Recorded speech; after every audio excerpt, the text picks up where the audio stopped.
pagpakita sa imay sa lubi mao'y simbolo sa formal nga pagbuka sa 8 Cuyamis Festival nga haumsab sa ika-91 nga pagkatawo sa probinsya sa Misamis Oriental.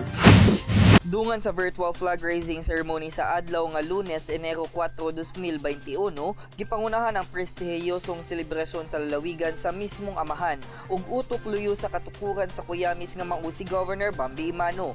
Giubanan kini ni board member Sari May Saysay N. Imano, kinsa sab mao'y chairperson sa turismo sa hawanan sa Sangguniang Panlalawigan ug ang maaptikon nga provincial tourism officer nga mao si Attorney Jeffrey Saclot ug Department of Tourism Regional Director Elaine Marie Unsuan, mga opisyales sa Association of Tourism Officers sa lalawigan, mga dagkong opisyal nga anaa mitambong sa Zoom. Taliwala sa mga hagit nga hatod sa coronavirus disease kun COVID-19, pabilin nga positibo si Governor Bambi Imano tungod kay nasaksihan niini ang Mushrooms of Development sa sektor sa turismo isip iyang flagship program sa iyang administrasyon. Kumpiyansa kini nga gawas nga mailaog maayo ang probinsya isip top tourist destination sa Pilipinas, matagaan pa og panginabuhian ang katawhan sa lalawigan.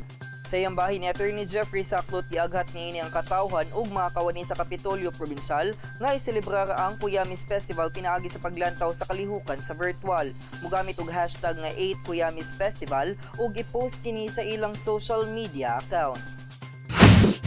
Tuod man dili mahitabo ang kaniadtong gikahinaman nga kasadya sa kasaulugan sa Cuyamis Festival tungod sa pandemya, apan gipasalig sa amahan sa lalawigan nga lauman sa katawhan nga doble ang kalipay sa kapistahan sa sunod nga katuigan. Ako si Lambo Raymark Simanya, alang sa limpyo ug matarong nga panggobyerno, padayon Pilipino.